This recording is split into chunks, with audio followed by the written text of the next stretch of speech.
Hey guys, how's it going? So I wanted to make this video for some time at this point, and I wanted to discuss a little bit about pretty much all of the mainstream gacha games that we have in the market right now, and how it's just been getting crazier and crazier over time, and it's definitely not in a linear manner. It's definitely not modest, and in my opinion, in about 5, maybe 6 months' time, the bubble's gonna burst. What bubble? May I, you may ask. Well, I think it's going to get to a point that the content is going to be so difficult that not even the whales will be able to properly keep up, which does sound kind of crazy, right? But we'll get there. So, firstly, I want to discuss about Wuthering Waves, which you could already be saying like, "Oh, but it's the better one that we have out there because Kuro Games has a good track record, right?" So, I want to show some things. I don't know if if I still okay, I haven't. Would you look at this and this? This is an S2 uh R1 Zani with S0 Phoebe and I think she's S3 my Verena now, and I couldn't clear in time. And you could say, well, it's skill issue. And yes, it is skill issue from my part, but the thing is, it wasn't this difficult before. Also, you could be saying like, oh no, but it's not like it's mandatory content and it gives less rewards. But it's not about the amount of rewards, but what that means to the player. If you can't clear, you're not going to feel like, oh, it's because my account's not ready. You're not going to be thinking like, oh, it's because I just need to spend more time in the game and I will eventually be able to clear the content with some ease, you could say. The thing is, and this is why most people burn out of games like this, it's that you keep investing not only your money but your time and effort in all of those games. And when this happens, S2 Zani, S2R1 Zani, S0 Phoebe, but she's easy to play and she's by far the best support for Zani, and I already used Shorekeeper here, so sadly couldn't do that. I mean, maybe if I switched, if I put Verena here and Shorekeeper here, I would be able to clear. You could argue that because, yeah, heavy attack is a skill issue, yeah. But the thing is, what is the amount of effort that I need to put into this game to clear?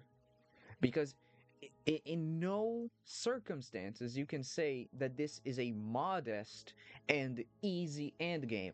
I mean, yeah, if you do your proper research and you actually spend maybe half an hour practicing, you can clear like all of this, right? Yeah, and you could theoretically just do that, right? Also, missing only 100 astrites, if you only go to 30 stars, 30 crests, whatever, uh, it's not a lot, even in like a year's time. Even in a year's time, you're probably losing like what, 700, 800 astrite, which is only 5 pulls.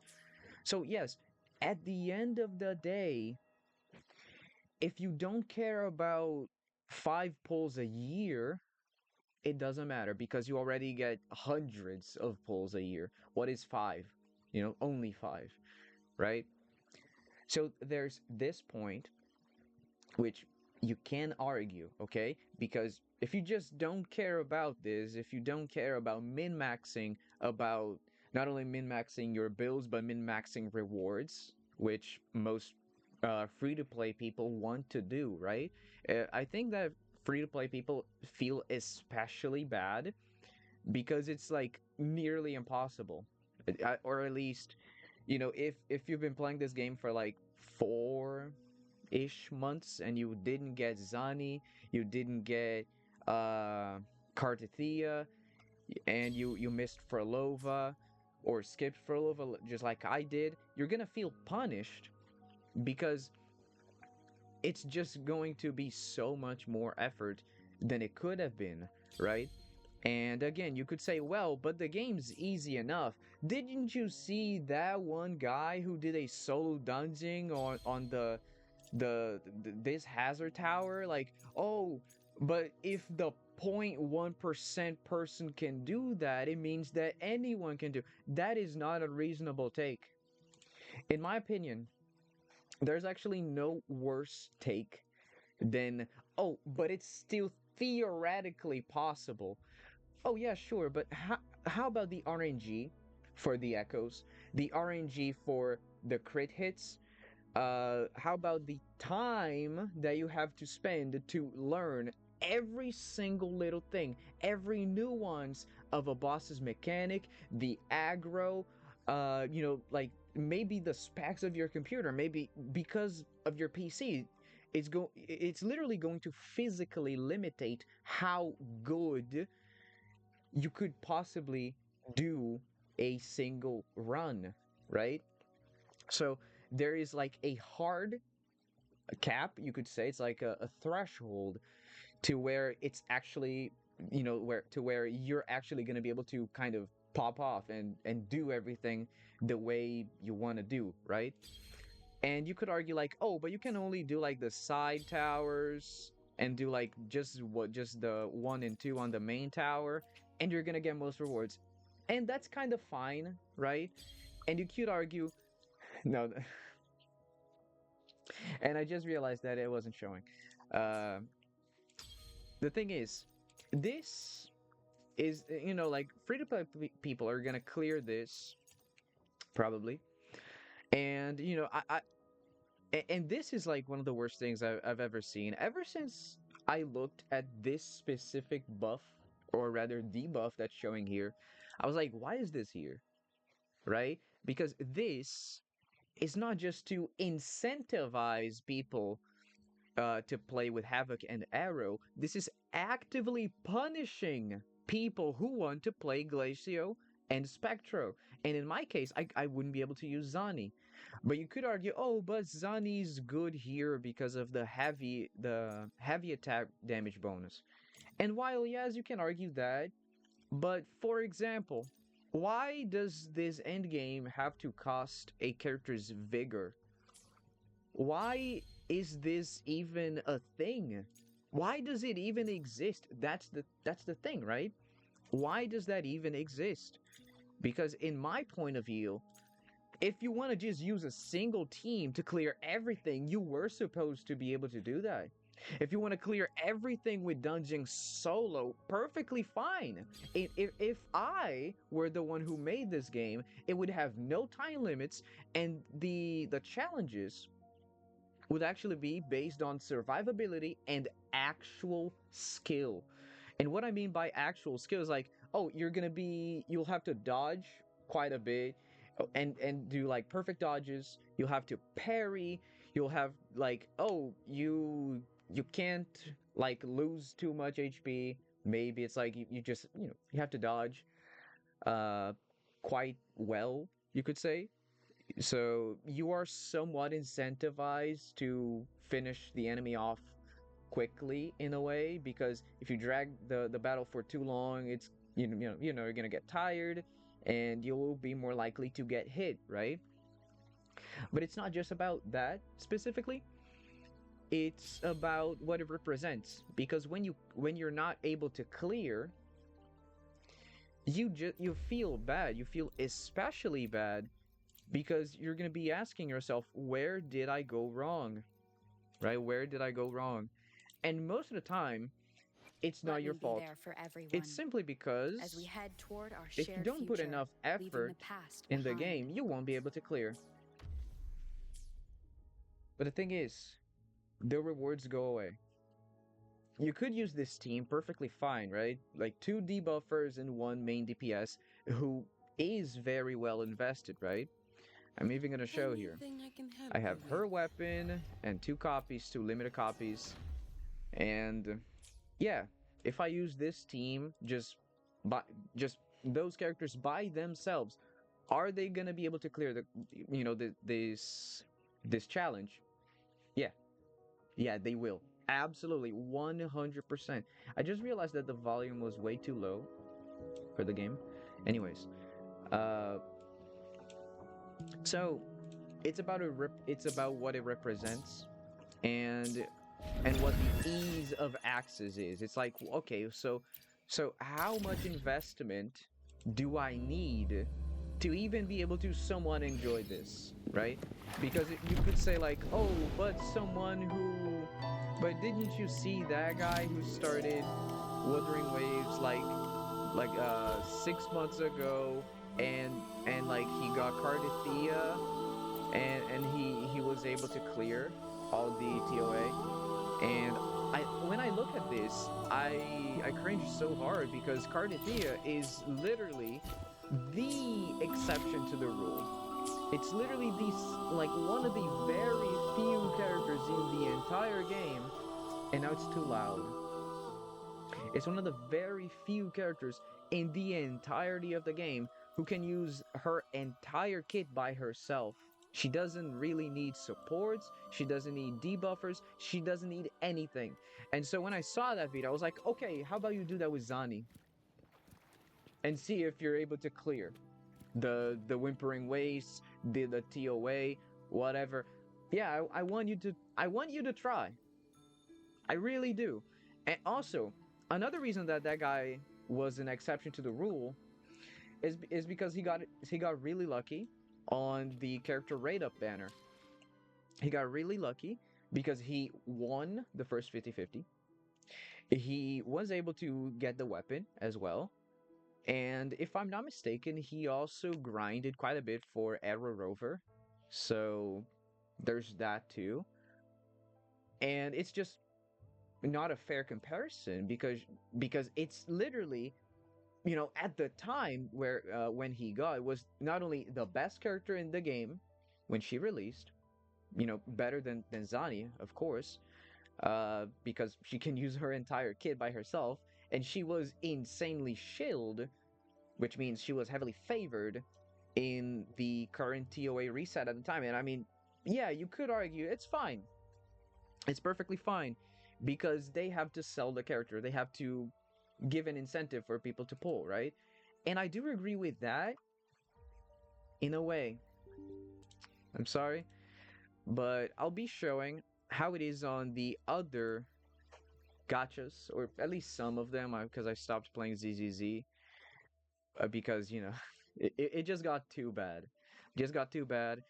But the thing is, the reason I quit was actually different. I didn't actually quit because of the power creep, but it was because of something else, which I don't think I'm comfortable about sharing at this moment, at least. But uh, I will probably share it someday. But I mean, after I quit, there was just so much wrong stuff happening on the game, and with the game mechanics, the fact that the only way they chose to kind of nerf Miyabi in a way, who was the strongest character in the game by far, right? Literally, like from the entire game's history. She was released in the version 1.1.4, and she was the strongest character in the game ever since she was released. She got in, like, even if you were fighting against ice strong enemies, you were not able to clear. Just straight up. Wait, I think it's the opposite. No, I think I've misinterpreted it. Anyways, I'll be showing now how it is with Genshin Impact, and well, Honkai Star Rail is already insane enough, right? Because it's not just about the shilling, but it's about what they do with characters with other game mechanics. All right. So here in Genshin Impact, so we have this thing called ley line disorder. I'm sorry, it's in Portuguese. I don't usually play like this, but I'll be translating if possible. And so on this floor, which is the second to last phase of this end game mode, so we have a lot of stuff here, right? We have normal enemies. Those are technically elite enemies, but it's still perfectly fine. This is a somewhat annoying enemy. And then would you look at this? Those are really annoying enemies. Those two are also insanely annoying, and they just stall for time, and they are insanely aggressive. And then we get to some mechanic specific enemies, but it's not even the worst part. This is actually the worst part. And would you look at this? While here you have all characters electro and dendro damage, which is a type of damage, being buffed for the entire thing, for the entire team on both the first and the second half, which is perfectly fine. This is how those buffs are supposed to be because the on banner character is Electro and Dendro, so we're gonna buff them. But hey, if you don't really want to pull for those, it's perfectly fine. If you already have like a very well defined Electro and or Dendro characters, you can still use them. We're not forcing you to buy the newer characters, right? And then we get to floor 12, right? So on the first half, specifically the first half, we have that the electro charged and lunar charged reactions are buffed by 75%. So electro charge is actually buffed by 200%, which is not equal three times the damage. Okay, this is in the damage formula. So this is something different. It's like the elemental mastery, this is influenced on that. So if you have like 1,000 elemental mastery, I think the electrocharge damage is like 400, 500, and so this is gonna go to 700%, which is still a lot. Don't get me wrong, but it's not as bad as you could like interpreted it, as you could have interpreted it. And then lunar charge 75%. This is actually quite high. I'm not gonna lie. So I'm actually gonna show here the I have Lauma, so I pulled for her because I'm sorry. Uh, but yeah. So with 1,000 elemental mastery, which this is quite high by the way. This is quite high. I got really good rolls on the artifacts, and the buff for lunar charge and lunar bloom reactions are 206% damage increase, which is pretty high. Don't get me wrong. This is really high, and the game's too loud again.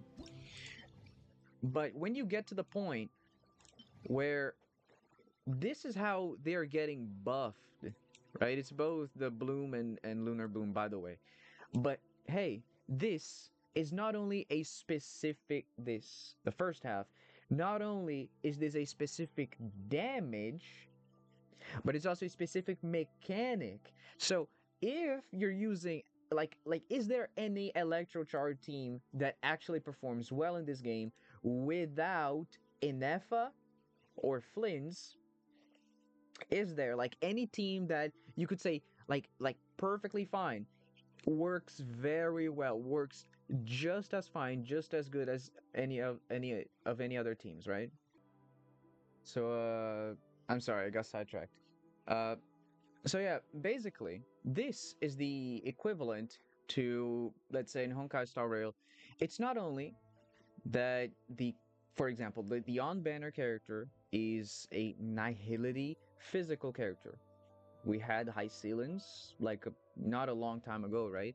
So imagine this, instead of being physical damage, like final physical damage is increased by, let's say, 30%, 20%, just out of every physical character in the game. So you would be able to use Finon, you would be able to use Boot Hill, even, I mean, if the game was balanced, you would be able to use like Sushang, you would be able to use like a Argenti as well. But we're talking about Star Rail, right? It would be, instead of all that, it would be uh, when the active character, when the enemy takes physical dot damage, uh, the enemy takes like 20% more damage for all attributes or for all dot attributes. Way better. And the active character's attack is increased by 5% and can stack up to 10 times or 20 times. It would be kind of like that. So it's not only that it's buffing a specific damage type, but it's also buffing a specific character uh, archetype, which is just even worse. Because if it was just like overall damage, that would be perfectly fine. And let's be real, if you can still clear with modest investment and relatively old characters, let's have this as a keyword here: modest investment.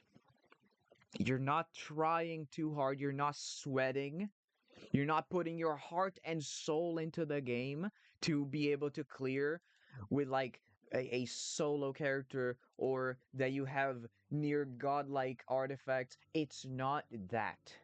We're talking about you can somewhat comfortably, as long as you have your characters well invested, it's not too crazy, well invested enough, you can still be able to clear. Normally, that's why if the game has stuff like this, rewards that will eventually refresh or that periodically reset, this is supposed to be accessible. And then you could say, well, but but but if we don't have that, then what gives? Why would I, for example, why would I like get the newer characters for? I don't know, because you like them? Like, why did I get Varessa? Because I liked her. If she was, I mean, if she wasn't really strong, I would still have gotten her. I got her because I really liked her. Why did I get Shilonen? Because I really liked her. Why did I get Skirk? Because I really liked her. But we had characters. We had some unfortunate things. So we have Ayato, one of my favorite characters in the game to play, right? But he's trash. He's bad. He's a bad character, and you cannot argue with that. He is a bad character. It's not that he was designed bad. I mean, it's not that he's a bad character. He's not a good character anymore. He was left in the dust, you could say. He got benched. We have Tatalia, so I got him in like his second rerun right before Newbie Light, which is kind of crazy, right? I got this guy before this guy, and like right before, because everyone was like, "Oh, we don't know if he's gonna be that good, right?" And look where we are now, where pretty much all of the end game. I mean, this guy was so strong that they had to make sure to make the enemies near immune to this guy. That's why they made the Hydrotolpa, right? That enemy is just straight up immune to Hydro, so you can't use this character. Even if you have like Constellation 6, Refinement 5, whatever, you can't use because the enemy just does not take a single instance of damage, of Hydro damage, right? We have characters like Arlecchino who are still really strong, but can you really compare any of those characters to Malika? You cannot. And then we have some characters like Skirk who are strong, don't get me wrong, but guess what? They have been doing this and I really hate it. If you have a character like Escoffier, Skirk is just next level. You know, she's nearly Mawika level. And would you guess, do you think this is enough to keep up with the content? Do you think 400? I mean, if it was 400 every single day, I think it would be fine. And this, by the way, this is an exception. This is because I've been wanting to reject the meta. I mean, yeah, I got Lauma, but I just did the story mode, right? And I really liked her, so that's why I got her. So it's kind of an exception and really rare. It's a really rare instance to where you know, the characters that like the only characters you like end up being the strongest ones. So, for example, why did I get Mawika? I got her because she was really strong. She was kind of an exception to the rule. I got both her and her weapon because it was New Year, right? I was on vacation. It was all cool, and I said, you know what? I think I'm gonna give some.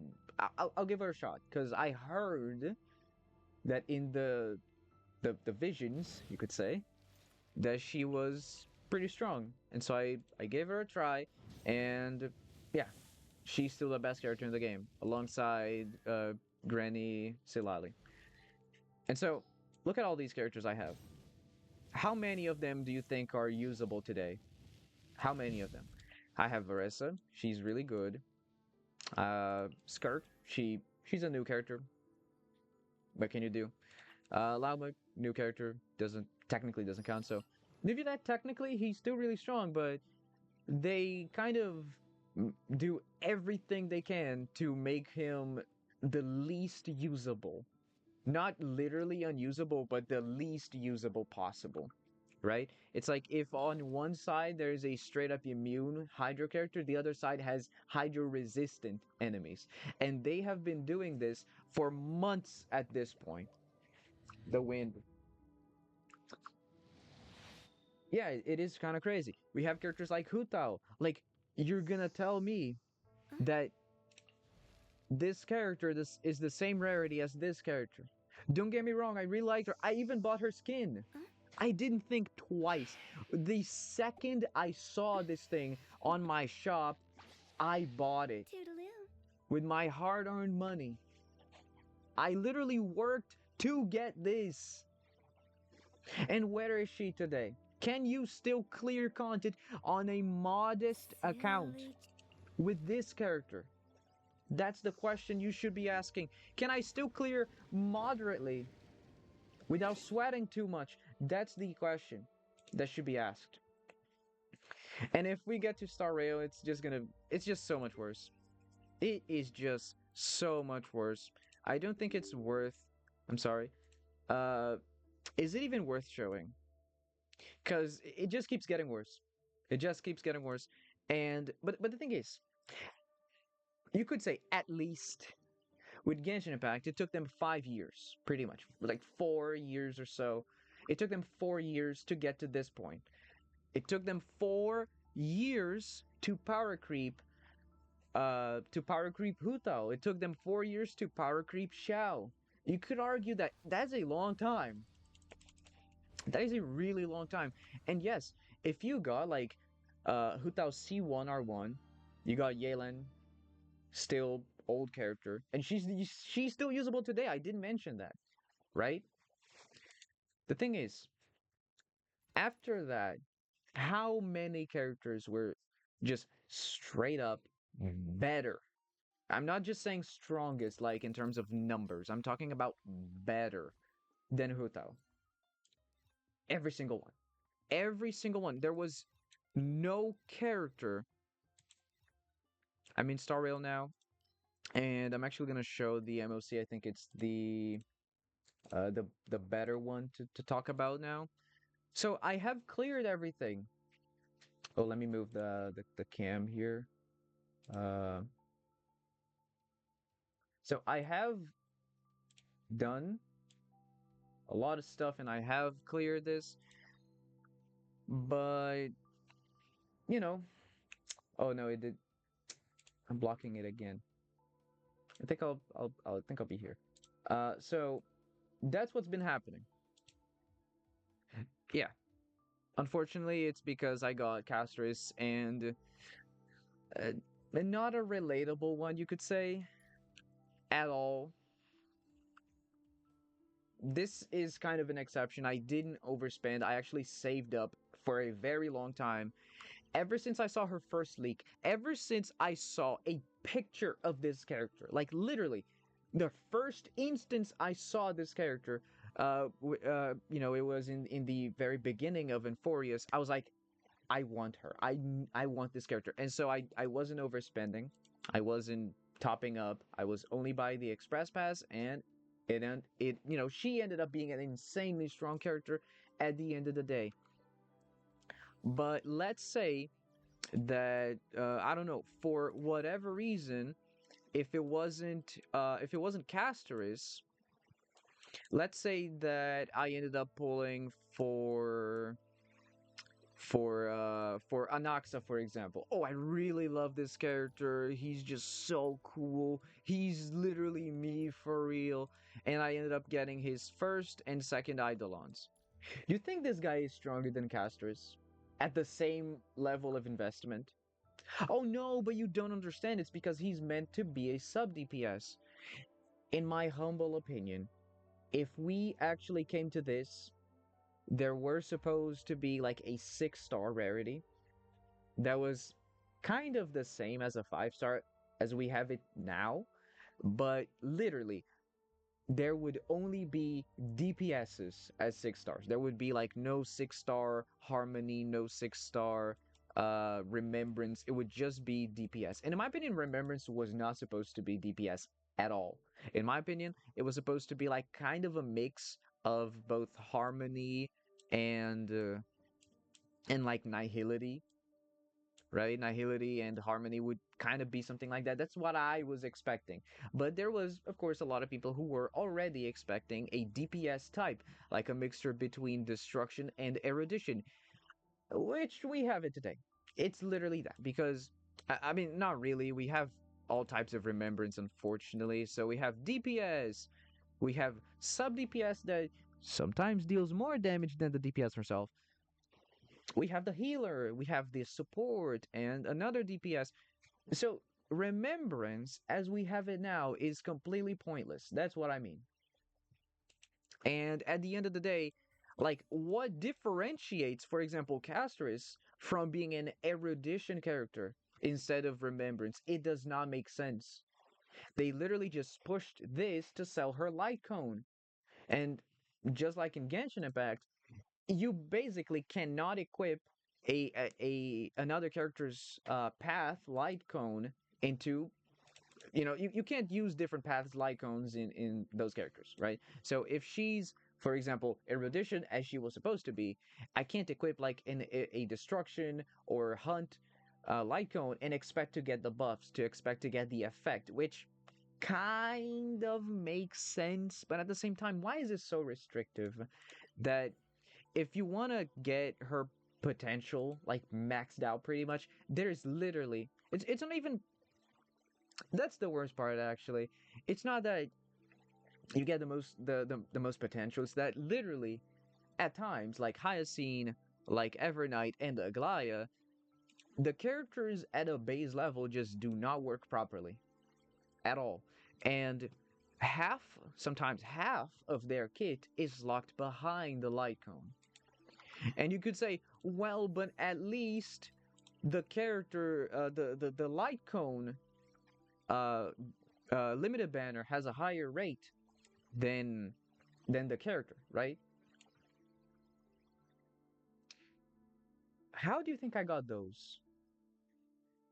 How do you think I got those? Huh? Of course, yeah, I have plenty of limited ones, but how about Dappa? How about Dr. Ratio? Where are they? This I pulled this because I really liked Spark, and I was like, oh, I want to get this because it's, it should be really good on her, right? Right? And then I watched like I watched literally any guide, and they straight up say, do not get her light cone. It's literally useless. It's literally useless. It's worse than DDD. If you don't know, DDD is a 4-star light cone. 4-star Harmony Lycone that is said to be the best Lycone in the game because it advances all of your team's action, which basically means your team is faster, and because of that, you are way more likely to clear the content, right? Because you increase your character, all of your team's effective speed, right? And that is worth way more. It weighs way more than getting Sparkle a bit of crit damage and all of your characters 10% crit rate and 28% crit damage. And that's everything it does. I kid you not, if there was something here that said that, I don't know, maybe when Mask is refreshed, all of your team's action is advanced by 15% or 10%, 12%, whatever. And then at S5, you would have literally the same effect, if not stronger than DDD. It was supposed to be like, I don't know, 33, 35% at max. And at a baseline, it should be like, yeah, close to that, maybe 18%, something like that. That's how it was supposed to be. And then, like, why does this even exist? So you get to that conclusion, and so what is the purpose of all this? Of all this rant? It's that, first of all, I think it's pretty clear now that Hoyoverse is very quickly decaying. Yeah, it if you were already looking at this from as an outsider or as someone who doesn't really engage in the community, in the content, in the activities, right?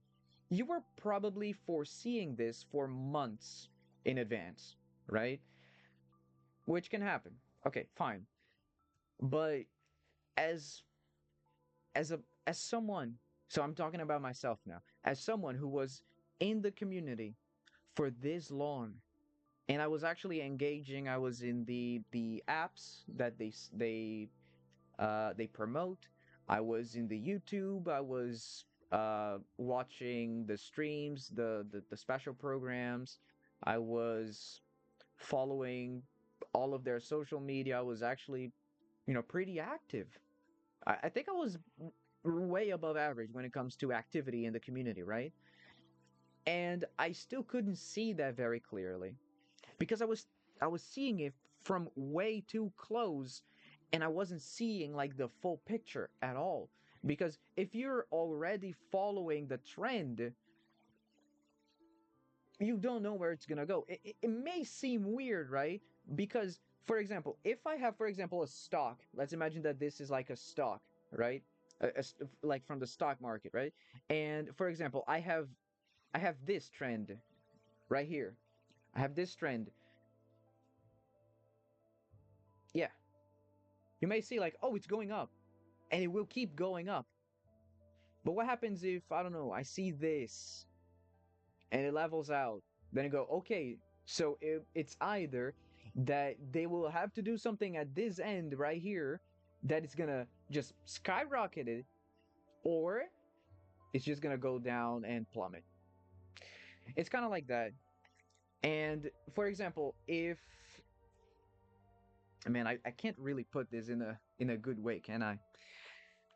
So if I put it like this, for example, and I'm, let's say that I'm here, it's like, yeah, it did go up, but if I don't actively see all the progress that we had up until this point, I'm not really going to see much difference because I'm already following the trend. And so if I get here, for example, oh, look at how much it has gone up, right?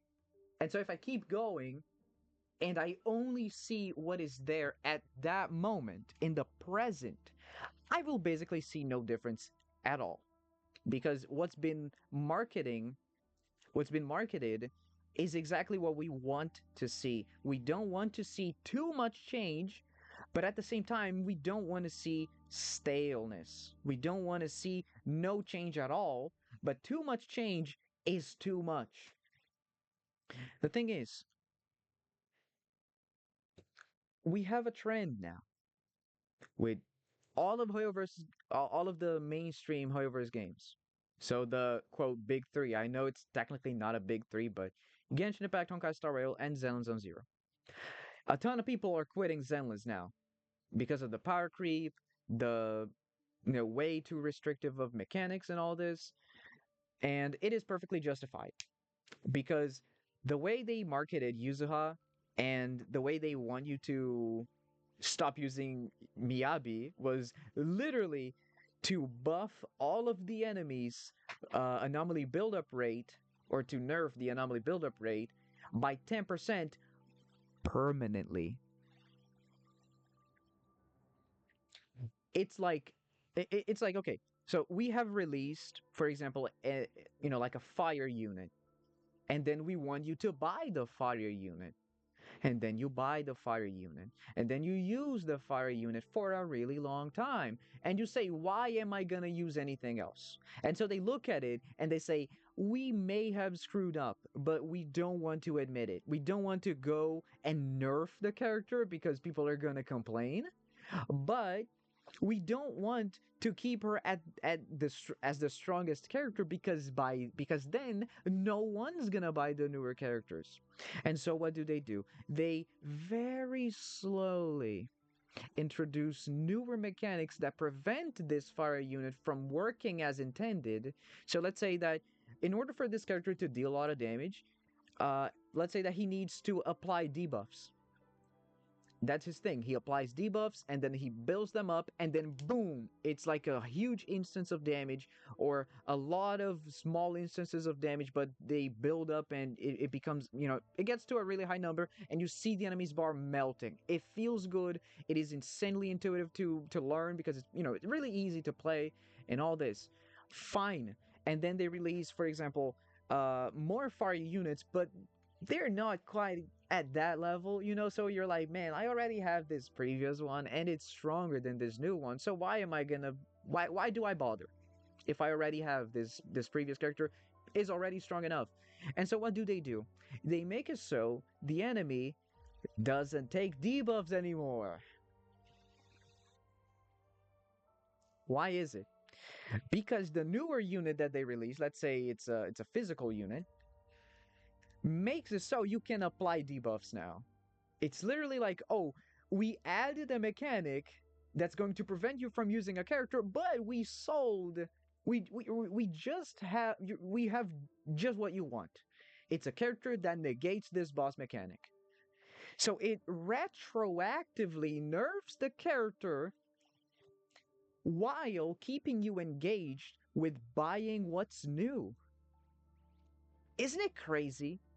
Right? And then permanently, this is like for the entire duration of the game, it's like until EOS at this point, until end of service, that all of the characters, let's say fire resistance is going to be increased. Oh, and remember this unit that allowed for debuffs to being applied? Yeah. Not only that, but she reduces the enemy's fire resistance. So you're not only incentivized, but actually forced to get this unit. And that's what's been happening in literally all those games. Wuthering Waves is not an exception. It's not because Whimpering Wastes has gone pretty terribly. I will be fully honest. The thing is, they have supposedly fixed the Whimpering Wastes, right? So I'm sorry. So apparently they have uh you know, debuffed. I would say that they've made this actually beatable now. So in the previous rotation, as you saw, I got all those. No, I got all those like yeah, perfectly fine. I didn't bother because this is actually not that difficult. But I didn't even get 3.5k points. I have S2 Zani with weapon, all this, and I was not able to get. Kind of crazy, right? And so you see this trend, and you're like, okay, I was spending money on the game. It got to this point. I stopped. I tried to warn people that the game is gonna get like really bad with the power creep. I tried engaging with the community and saying, guys, we have to stop spending money because that's literally the only language that the developers know, right? Like, oh, but you don't understand. It's not the developer's fault. It's the stockholders.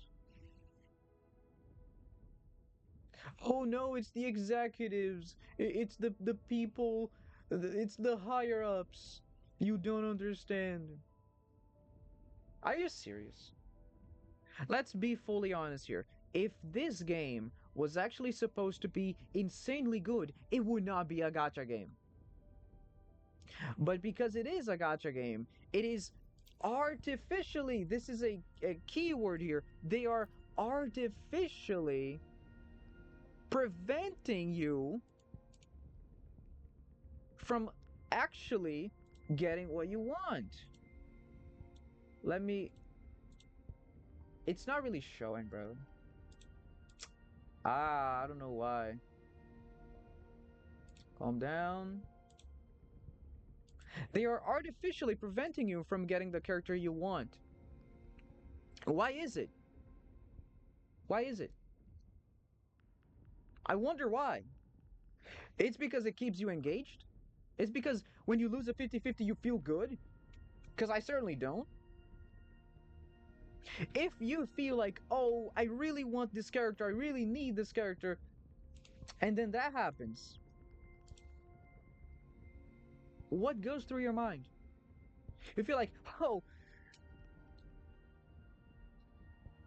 maybe next time, maybe next time I'll get the win. I'll get the win. Is that how you react to losing a 50-50? It is unfair. It is predatory. It is meant to keep you spending money because it's not just because it's a gacha game. Because the game was never supposed to reach its full potential in the first place. The only way a game can reach its full potential is by being a paid experience at first. A paid experience. Then, and only then, if the game allows, they can monetize it further, little by little, by selling stuff that is not mandatory in the first place. Oh, bro, you're talking bullshit. That doesn't make sense. There is no such game that does this. So, what has Warframe been doing all this time? What has GTA been doing all this time? What has the Persona games have been doing all this time? The From Software games, all of those. Where are they? They are still being talked about. People actively stream those games every single day because there's still content there. Imagine if Wuthering Waves, instead of taking like 2, 3 years of development, actually took 7 years of development. So we actually got it released like this year, 2025, and it had all this content up until Augusta, but it had no gacha, for example. Had no character gacha, no weapon gacha. It's not even like, oh, sorry, it's gonna be guaranteed. No, it's gonna have no gacha. You play the game, you do the story, you get the characters, you craft the weapons, you do like co-op experiences where we have like raids, we have actually difficult but rewarding and engaging content in the game, and it doesn't artificially prevent you from playing the game, right? Because we have that. It's called wave plates. It's an artificial way of saying you have already played enough for today, little bro. Go take a rest and come back tomorrow because you don't want it to overcap. That's what happens. It's artificial stuff to keep you engaged. So yeah, I do have a feeling that when Ananta and Do It Night Abyss comes out, I'm just going to ditch all of those games. And while my opinion as an individual may just not matter, I want more people to understand not only how I feel, but as but how a part of the community feels at least. But that's what I want to do. That's my objective here. And you know, I'm just one guy though. I'm just one guy. And while that is something small, I I want more people to realize that those companies are not your friends. If you want something to happen, you have I am so sorry about this, but if you want change, you have to bitch about it. I'm so sorry. I'm so sorry for this. But that's the only way you can have any change from a gacha company. They are not your friends. They don't want to be your friends. They only want your money. I was actually talking to a friend yesterday and I told him, "You don't understand, bro. If these companies had just straight up access to your bank account and could just drain up 100% of it As soon as you got paid, they would do that with no hesitation at all. If they could have all of the money from the people who even click on their game, it's not like, oh, we want people to like our game. No, they want people to spend, and they just look for ways for people to spend, right? I mean, there is still some hope, at least with Ananta doing that abyss. I mean, Warframe by itself, I mean, it's been doing fine. And how long has it been, right? How long has it been since Warframe came out? So, as we see here, over 12 years. We have this game for over 12 entire years, and it's been doing fine. And there's people out there saying, oh, if this game isn't gacha, how is it gonna sustain itself? People don't understand that games don't need to be that big.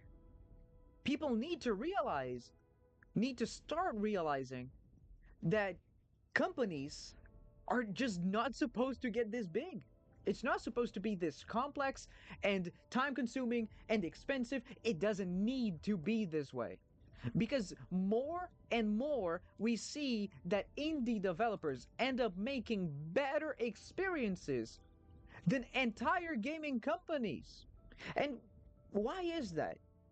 It's because those smaller games are actually made with passion, because we are forgetting that games are supposed to be fun. I mean, way too many people have forgotten that already. Why do you log in those games every single day? Is it to have fun? Or is it just to get rewards and have some rush of dopamine? Because a rush of dopamine is not fun. If you just want a rush of dopamine, you could do way worse stuff. I'm not gonna say, but you could do way worse stuff. I've been going on for way too long. It's been 50 minutes. uh I was expecting to record this for like, I don't know, 20 or so minutes, and yeah, yeah. A shout out to my sister-in-law who's been supporting me a lot, and my brother as well. Uh, Shout out to friends from work who've been watching as well. I hope you guys stay safe and you've learned something.